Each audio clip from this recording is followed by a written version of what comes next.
یاد رحمت اللہ، پہلے میں قاعدے کی بات آپ کو بتا لوں، شروع سے ہی آپ کی آنکھیں کھل جائیں اس موضوع پر، وہ یہ کہ کسی فعل کو آقا علیہ السلام کی گستاخی تصور کرنا، اس کے لیے پہلی بات لازم ہے کہ وہ اس میں حضور علیہ السلام کا ذکر کرے۔ اب بڑی توجہ سے سنیں، کیونکہ آگے میں تمام امثال بیان کروں گا کہ وہ آقا علیہ السلام کا ذکر کرے، اور حضور علیہ السلام کا ذکر کر کے آپ کا نام لے کر، یا اللہ کا نام لے کر، یا قرآن کا نام لے کر، یا سنت کا نام لے کر، یا شریعت محمدی کا نام لے کر، یا حکم رسول کا نام لے کر، یا شریعت نبی کا نام لے کر، یا آقا علیہ السلام کی ذات و صفات کا نام لے کر، اس کے بعد جو کلمہ احانت اس نے کہا ہے تصریحاً یا تعریضاً، پھر وہ کلمہ منسوب ہو آقا علیہ السلام کی طرف۔ اور اگر کسی شخص کے پورے کلام میں سیاق سے سباق تک اول تا آخر اس نے نام ہی نہ لیا ہو آقا علیہ السلام کا، نہ خدا کا، نہ رسول کا، نہ قرآن کا، نہ سنت کا، نہ شریعت کا، وہ بات کسی اور تناظر میں کر رہا ہو اور نام تک بھی ایک مقام پر بھی نہ لیا ہو، تو پھر وہ آقا علیہ السلام کی گستاخی کہاں سے بن گئی؟ اس کا قول لغو ہو سکتا ہے، اس کا فہم خطا پر مبنی ہے، ضلالت پہ مبنی ہے۔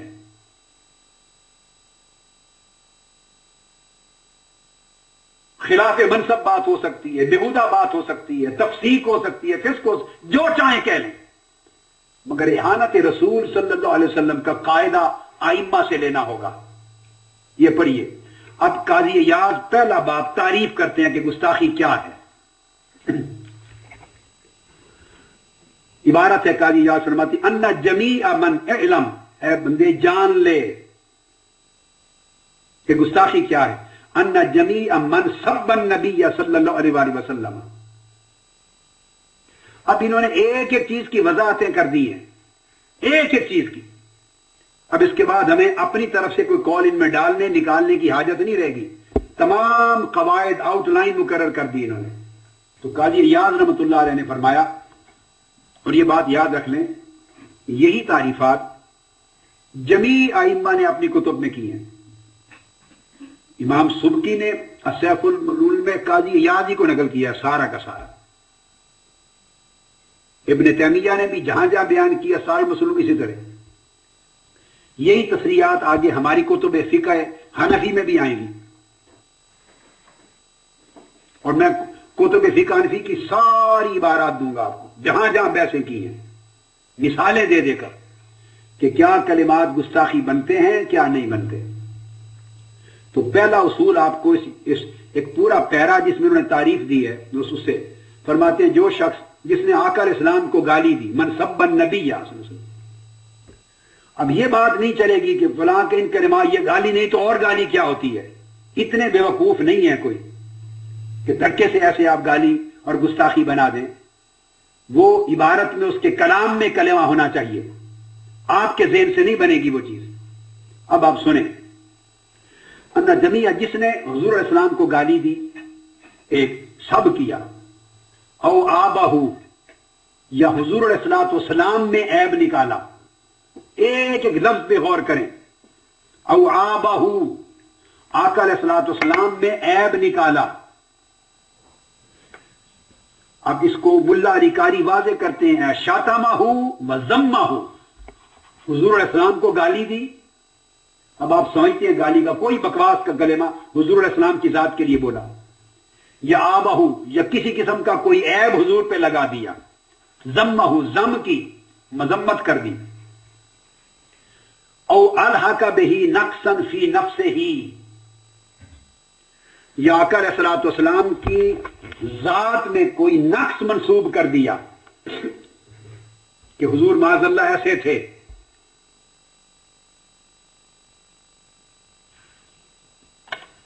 اور فی نفس ہی میں یہ میں نے ملا علی قاری کا بتا دیا آپ کو، یعنی اے ذات ہی و صفات ہی، آگے وضاحت میں کرتا آ رہا ہوں۔ اور میں نے اس لیے کتابیں کو یہ نہ کہے کہ یہ تو متن تھا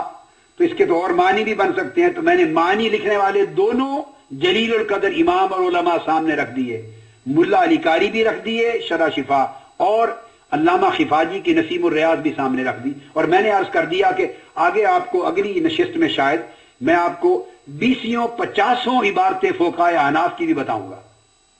کیا گستاخی بنتی ہے کیا نہیں۔ تو امام خفاجی لکھتے ہیں کہ یا الحاقہ بہی نقصاً فی نفسہ ہی، یہ حضور علیہ السلام کی ذات اقدس میں کوئی نقص منسوب کیا، وہ بیان وہ کرتے ہیں کہ اس کا مطلب یہ ہے کہ فقد آبہ و نقص، آپ کوئی عیب لگایا حضور پر، حضور کا کوئی نقص بیان کیا، وفی نفسہ ہی کا مطلب مما یتعلق بخلقتہ ہی و خلقتہ، یہ حضور کے خلق سے یا حضور کے خلق سے، حضور کی ذات کی طرف کوئی عیب منسوب کیا یا حضور کی خلقت جسم پاک میں، وجود اطہر میں، حسن میں، یا حضور کے خلق میں، آپ کے اخلاق اور عادات و اطوار میں، عادات شریفہ میں اور اخلاق مکرمہ میں، ان کی طرف کوئی عیب منسوب کر دیا اس نے، یہ گستاخی کی تعریف ہو رہی ہے، ایسا کلمہ بولا۔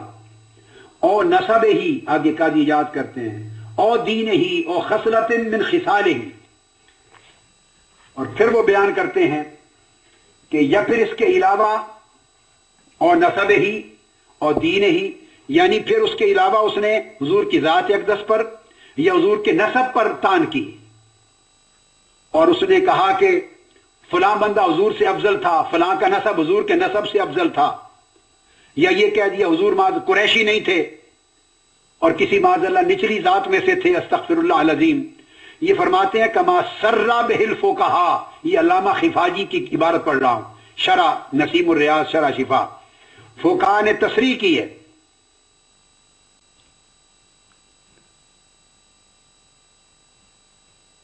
اور یہاں تک وہ کہہ دیتے ہیں کہ اگر معاذ اللہ اس نے کوئی کلام نقص اور عیب کا حضور کے والدین کے ماجدین کے بارے میں اگر کر لیا تو وہ تنقیص اور گستاخی رسول نہیں سمجھا جائے گا، اس پر اختلاف ہوا ہے۔ یہ علامہ خفاجی لکھ رہے ہیں نسیم الریاض میں، حضور کی ذات کی نسبت کیا، چونکہ حضور کے والدین کے لیے کئی لوگوں نے ان کے کفر کا عقیدہ کیا، ان کو کافر مانا، اور وہ علماء محدثین اہل سنت میں ہیں، کئیوں نے ان کو مومن جانا، وہ علماء محدثین اہل سنت میں ہیں۔ میں اور ہم سب آپ بیٹھے ہوئے ہیں، ہم ان کے اہل ایمان ہونے کے قائل ہیں، اور میں نے قرآن مجید کی 14 آیتوں سے ان کا امت مسلمہ ہونا، اہل ایمان ہونا ثابت کیا ہے۔ یہ اپنی اپنا مشرب و مذہب ہے، مگر وہ علماء بھی ہیں اہل سنت میں جن کو کسی نے کافر نہیں کہا، جنہوں نے حضور کے والدین کے ایمان کو نہیں مانا، کفر کا عقیدہ کیا۔ اور تیسرا قول وہ بھی ہے جنہوں نے ان کا اہل فطرت مانا کہ وہ اہل فطرت میں سے تھے، نہ کفر کا قول کیا نہ ایمان کا قول کیا۔ تو ایسا کچھ لکھنے اور کہنے کے باوجود بھی وہ لوگ کافر نہیں ہوئے، گستاخ رسول نہیں بنے، کیونکہ وہ کہتے ہیں ما واقع من الاختلاف فی اسلام ابویہ لیس من تنقیص النسب، علامہ خفاجی، لیس من تنقیص النسب ما واقع من الاختلاف فی اسلام ابویہ کما ہوا ظاہر، اس کو حضور کے نسب میں تنقیص اور گستاخی نہیں سمجھا جائے گا کہ ان کے والدین کو کسی نے ایسا کہہ دیا، کیونکہ اس پر اختلاف ہے علماء کا۔ تو آپ بات اصول وہی جو میں نے سمجھایا سمجھ گئے، جس پر اختلاف آ گیا علماء کا وہ تنقیص اور گستاخی سے نکل گئی۔ شرط ہے کہ حضور کا نام لے کر نسب پہ تان کرے کہ حضور ایسے ہیں اور ایسے نہیں، حضور کی ذات ایسی ہے ایسی نہیں، حضور کا خلق ایسا تھا ایسا نہیں، حضور کی خلقت اور وجود ایسا تھا ایسا نہیں، حضور کی ذات اقدس معاذ اللہ ایسی ہے ایسی نہیں، حضور کا نام لے کر یہ اس پہ سب کیا، اس کو انہوں نے بیان کیا۔ پھر اس کے بعد آگے بیان کرتے ہیں خواہ وہ حضور کے دین پر، خواہ حضور کے احکام پر، حضور کی سیرت پر، حضور کی دی ہوئی شریعت پر، حضور کے حکومات پر، قضایا پر، جو آپ نے فیصلے کیے، جو سنت دی، اس کا نام لے کر کہے کہ وہ باطل ہے، وہ غلط ہے، وہ جھوٹی ہے، وہ فلاں ہے فلاں ہے، اس میں نقص نکالے، نام لے کر آقا علیہ السلام کی سیرت، آقا علیہ السلام کی سنت، آقا علیہ السلام کی شریعت، حضور کی یا اسلام کا نام لے کر، یعنی نام لے اور منسوب کرے عیب، تب گستاخی بنے گی۔ اور پھر بیان کرتے ہیں اور ارادہ بہی، خواہ اس کی تعریضن کرے، اور شبہہ بشیئن، خواہ اس کے ساتھ کسی بری چیز کی تشبیہ دے،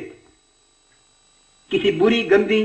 اور حقیر چیز کے ساتھ تشبیہ دے کے معاذ اللہ تنقیص کرے، علی طریق سب لہو، گستاخی کے طریق پر، عدل ازراء علیہ، یا کسی ایسی چیز کے ساتھ حضور علیہ السلام کا نام لے کر تشبیہ دے جس پر حضور پر عیب ثابت ہو جائے، اب تصغیر لشأنہ، یہ حضور علیہ السلام کی ذات اقدس کے لیے ایسی بات کہے جو آپ کی شان کو چھوٹا کر دے، آپ کی شان اقدس کو معاذ اللہ تصغیر کرے، الغد منہ والعیب لہ، عیب لگائے، تخلیف شان کرے، فرماتے ہیں فہو صاب لہ، وہ شخص حضور علیہ السلام کا گستاخ ہے۔ آواز اونچی، یہ پہلی تعریف کر دی، وہ شخص حضور علیہ السلام کا گستاخ ہے۔ اب آپ نے اصول سمجھ لیا کہ اس پوری تعریف میں قاضی ایاز نے، ملا علی قاری نے، علامہ خفاجی صاحب نسیم الریاض نے، اور باقی کتب کے میں بعد میں لوں گا چونکہ میں شرح شفا کے ساتھ لے رہا ہوں نا، باقی بعد میں آئیں گی، ایک بات کا تعین ہو گیا، آخر اول سے آخر تک انہوں نے کہا کہ حضور علیہ السلام کی ذات کو نشانہ بنائے، اور خواہ وہ نشانہ تصریحاً بنائے خواہ تعریضاً بنائے، اشارتاً بنائے کنایتاً بنائے، ڈائریکٹ بنائے انڈائریکٹ بنائے، خواہ وہ حضور کا نام لے کر کسی بری چیز کی تشبیہ دے دے، حضور کی ذات کو تان کرے، حضور کی ذات کو گالی دے، حضور کی ذات میں عیب نکالے، حضور کی ذات اقدس کی طرف نقص منسوب کرے، حضور کا نام لے کر نسب میں منسوب کرے، حضور کے دین پر، دیانت پر، امانت پر، اخلاق پر، شرافت پر، آقا علیہ السلام کی خسرت پر، آقا علیہ السلام کی عزت و حرمت پر، آقا علیہ السلام کی عادات پر، اخلاق پر، آداب پر سب کرے، شتم کرے، گالی دے، نقص نکالے، عیبدار جانے اور ان کو گھٹائے اور ان میں تنقیص کرے اور اس کو عیب نکالے، فہو صاب لہ، وہ حضور علیہ السلام کا گستاخ ہے۔ والحکم فیہ حکم الصاب، ایسے شخص کے لیے حکم گستاخ کا حکم ہے، یقتل کما نبینہ، اس کی سزا قتل ہے۔ اب ان عبارتوں کو بہت غور سے دیکھتے چلے جائیے کیونکہ یہ پڑھا کے پھر میں یہ عبارتیں پڑھ کے تو پھر اس پر آئیں گے۔ اب وہ کہتے ہیں کہ جب یہ چیز ثابت ہو جائے کہ اس نے حضور علیہ السلام کی ذات پر حملہ کیا نام لے کر، ذات سے مراد انہوں نے وسیع کر دیا، اس ذات میں حضور کی ذات بھی ہے، حضور کی نفس بھی ہے، حضور کا نسب بھی ہے، حضور کی دین و دیانت بھی ہے، حضور کی سنت اور سیرت طیبہ بھی ہے، حضور کی خصلت بھی ہے، حضور کی شان بھی ہے، حضور کا معجزہ بھی ہے، حضور کا قرآن بھی ہے، حضور کی عظمت بھی ہے، آپ کا کی نبوت اور عزت بھی ہے، حضور کی ذات کا کوئی گوشہ اور نام لے، حضور کا نسب بھی ہے، اس کو ٹارگٹ کرے، اس کی گستاخی کرے، اسے گالی دے، اس میں عیب نکالے، اس میں نقص پیدا کرے، اس میں عیب منسوب کرے، اس میں کمی کرے، تخفیف کرے، اور خواہ وہ چیز حضور کی نسبت کی ہو، اس میں حضور کی پسند ہے، یہ آگے آئے گا۔ مثلا آقا علیہ السلام کی سنت میں جو چیز حضور پسند کرتے اس میں آقا علیہ السلام کا لباس آ جاتا ہے، آقا علیہ السلام کا اوڑھنا بچھونا آ جاتا ہے، آقا علیہ السلام کے جوڑے نالین آ جاتے ہیں، آقا علیہ السلام کی خوراک آ جاتی ہے، آقا علیہ السلام کا کھانا پینا آ جاتا ہے، آپ کا سالن، آپ کی سبزیاں، آپ جو جو کھاتے، جو جو تناول فرماتے، جو جو جس طرح بیٹھتے، جس طرح اٹھتے، کھانے کے بعد انگلیاں مبارک صاف کرتے، برتن صاف کرتے، عادات، اطوار، اخلاق، طور، شعار، طریقہ، آقا علیہ السلام کی ذاتی پسند ناپسند، اس ساری چیز کو حاوی ہے، جو اس کا نام لے، آقا علیہ السلام کا نام لے کر نسبت دے کر اور پھر اسے گالی دے، اس پر تان کرے، اس پر نقص نکالے، عیب منصور کرے، اسے گھٹیا کرے، نفرت کا اظہار کرے، تحقیر کرے، استخفاف کرے، یہ بات تعین ہونا چاہیے۔ فرمایا وہ حکم الصاب میں آتا ہے اور وہ گستاخی ہے، اس کی سزا قتل ہے۔ ایسی صورت میں کہتے ہم شک نہیں کرتے، خواہ وہ یہ کلمات تصریحاً کرے خواہ تلویحاً کرے، خواہ صریحاً کرے خواہ اشارتاً کرے، جو چاہے اب اس کی تعویل نہیں ہو جائے گی، چونکہ اس نے آقا علیہ السلام کا نام لیا، سیاق و سباق کے کلام میں شک نہ رہا کہ بات کس کی کر رہا ہے۔ آقا علیہ السلام کا نام لیا، یا اس نے اس کے سامنے نام لیا گیا، یا اس نے لیا اور اس نے نام لے کر پھر اس طرح کا کوئی کلمہ گستاخی کا کہا تو کوئی شک نہ رہا، اور وہ گستاخی کا کلمہ ہوا تو پھر فرماتے ہیں تصریحاً بھی، تعریضاً بھی، اور تصریحاً بھی، تلویحاً بھی وہ گستاخی ہوگی۔ اب دوسری تعریف دیتے ہیں، پھر آگے بیان چل رہا ہے قاضی ایاز رحمۃ اللہ علیہ کا، اور پھر ملا علی قاری اس کو فرماتے ہیں احتکارن بہی و استخفافن بحقہ، حضور کی شان میں کمی کرے نام لے کر، حکارت کا خیال کرے خواہ حکارت کرتے ہوئے، خواہ استخفاف شان میں کمی کرتے ہوئے، ایل احتکار عظیم قدر ہی، یہ حضور السلام کی عظیم قدر و منزلت ہے اس کو حقیر جانے یا اس کو نقص کرے امر میں، اور اس چیز کے اوپر فرماتے ہیں کہ وہ حکم صاحب ہوگا اجمالاً، کہتے اجمالاً ہم نے حکم اس پر گستاخی کا لگا دیا، کما نبینہ تفصیلاً بعد میں بیان کریں گے، اور اس میں اس کو کوئی رعایت نہیں دی جائے گی۔ اب اس میں پھر آگے کرتے ہیں وَكَذَلِكَ، اب دوسری تعریف لاتے ہیں قاضی ایاز رحمۃ اللہ علیہ، وہ فرماتے ہیں وَكَذَلِكَ مَنْ لَعَنَهُ أَوْ دَعَا عَلَيْهِ، اب فرماتے ہیں کہ ان کلمات سے بھی گستاخی بنتی ہے، جس نے آقا علیہ السلام پر لعنت بھیجی، معاذ اللہ استغفر اللہ، نقل کفر نباشت، مگر ائمہ نے لکھا ہے سمجھایا ہے، اور اس لیے دین کی اور فقہ کی اور عقیدہ اور ایمان کی باتیں سمجھانے کے لیے پڑھا رہا ہوں اور پڑھ رہا ہوں اور سمجھ رہا ہوں اور سمجھا رہا ہوں۔ اس طرح جو آقا علیہ السلام پر معاذ اللہ لعنت بھیج دے کوئی بدبخت اور کمینہ، اور دعا علیہ حضور کو بد دعا دے دے، کوئی بیہودہ کلمہ بول دے، ایسا ہو محمد کے ساتھ ایسا ہو جائے، ایسا تیسا بول دے، بکواس کر دے، لعنت بھیج دے اور بد دعا کر دے، ہلاکت کی بات کر دے آقا علیہ السلام کی ذات اقدس پر، کوئی ایسا بکواس کرے، اور تمنا مدرۃ لہ، یا حضور علیہ السلام کے لیے کوئی بدبختی اور نقصان کی چیز کی تمنا کرے، میں چاہتا ہوں حضور کو ایسا ہو جاتا، کاش خدا نہ خواستہ میری خواہش ایسا ہوتا، معاذ اللہ۔ وَنَاسَبَ إِلَيْهِ مَا لَا يُلِيقُ بِمَنْصِبِهِ عَلَى طَرِيقِ الذَّمِّ وَالْعَيْبِ، یہ حضور علیہ السلام کی ذات کی طرف، آپ کی طرف کی ایسے کسی ایسے کام یا بات کو منسوب کر دے جو حضور کی شایان شان نہ تھا، طریق ذم اور طریق عیب کے ساتھ۔ اب دیکھیں اس پہ شرط لگائیے، اس میں وہ بات نکل گئی، ممکن ہے کوئی چیز ایسی بندہ بیان کر بیٹھے جو آقا علیہ السلام کے زیب شان اور شایان شان نہ تھی، مگر اس نے وہ بات کر دی نالائکی کی وجہ سے، مگر طریق ذم اور طریق عیب سے نہیں کی، وہ عیب لگانا نہیں چاہتا تھا، مذمت نہیں کرنا چاہتا تھا، مگر ایسی بات کر دی جو حضور کے شایان شان نہ تھی، تو وہ خارج ہو گئی گستاخی سے۔ شرط لگا کر علی طریق الذم والعیب،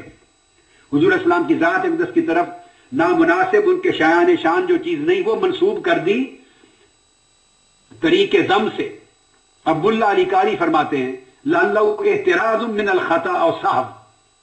یہ طریق ذم اور طریق عیب کی جو شرط لگائی ہے قاضی ایاز نے، فرماتے ہیں یہ اس لیے لگائی ہے اعتراض کرتے ہوئے کہ اگر خطا اور صحو کے طور پہ کوئی ایسی بات کر بیٹھا جو حضور کے لیے شایان شان نہیں تھی، حضور کے ذمن میں وہ نہیں کرنی چاہیے تھی، تو فرمایا وہ گستاخی کے زمرے میں نہیں آئے گا۔ ملا علی قاری فرماتے ہیں یہ شرط اس لیے لگائی گئی ہے طریق ذم والعیب تاکہ خطا اور صحو نکل جائے، اور یہ ڈائریکٹ گستاخی کے لیے نہیں ہے، یہ سہولت اوپر نہیں دی، تعریف نمبر 1 میں نہیں دی، یاد رکھ لیں، یہ کذالک نچلی بات میں دی کہ کوئی ایسی چیز منسوب کر دی، کوئی ایسا واقعہ یا کوئی ایسی چیز جو حضور کی شایان شان نہ تھی۔ آگے تفصیلی مثالیں بھی آئیں گی، ایک الگ فصل انہوں نے قائم کی ہے کہ کون سے کلمات گستاخی نہیں ہوتے، وہ فصل بھی آئے گی، اور آپ کے رونگٹے کھڑے ہو جائیں گے سن کر اور پڑھ کر، اور سمجھ آ جائے گا کہ یہ کیا دین کا مذاق بنا رکھا ہے ہم نے۔ تو فرماتے ہیں کہ طریق ذم اور طریق عیب سے حضور کے منصب کے خلاف کوئی چیز منسوب کر دے۔ اب آگے آیا کہ کوئی ایسا کلام جو آقا علیہ السلام کی شان اقدس میں قبیح بول دیا، حضور کی شان میں قبیح کلام بول دیا، وہ بھی گستاخی ہو جائے گا، جو آپ کی جہت عزیزہ کی طرف، حضور کی ذات کی طرف، حضور کی طرف، یا کوئی جھوٹا قول بول دیا، منکر ناپسندیدہ بات حضور کا نام لے کر ان کی طرف منسوب کر دی، بَعْجَرَهُ بِشَيْءٍ مِّمَّا جَرَى مِنَ الْبَلَاءِ وَالْمِحْنَةِ، آقا علیہ السلام نے فقر اختیاری اختیار کیا، کئی دن کھانا نہیں تناول فرماتے تھے، پیٹ بھر کے نہیں کھانا کھایا، اس طرح کے واقعہ کو حضور علیہ الصلوۃ والسلام کو حضور کو آر دینے کے لیے، آقا کی ذات اقدس میں عیب نکالنے کے لیے کیا جائے کہ بھوکے تھے، ان کو ملتا کچھ نہیں تھا، اگر ملتا تو کھا لیتے، تو ان کو فقیر مسکین اور بھوکا معاذ اللہ عیب دار طریقے سے حضور کے فقر اختیاری کو فقر اضطراری بنا کے پیش کیا تاکہ شان میں تنقیص ہو. تو فرماتے ہیں یہ گستاخی ہو جائے گی. او غمسہ اے آبہ، پھر حضور علیہ السلام کو عیب والا بنایا آقا علیہ السلام کا نام لے کر. ببعض العوارض البشریہ، ایسے عوارض بشریہ کا ذکر کر کے حضور علیہ السلام کے اندر عیب ڈالنا چاہا، کسی عوارض بشریہ کا ذکر کر کے. تو فرمایا وہذا کلہ اجماع من العلماء، یہ اجماع علماء کی طرف سے صحابہ کرام سے ائمہ فتویٰ تک یہ گستاخی ہے، یہ سب گستاخی کی تعریف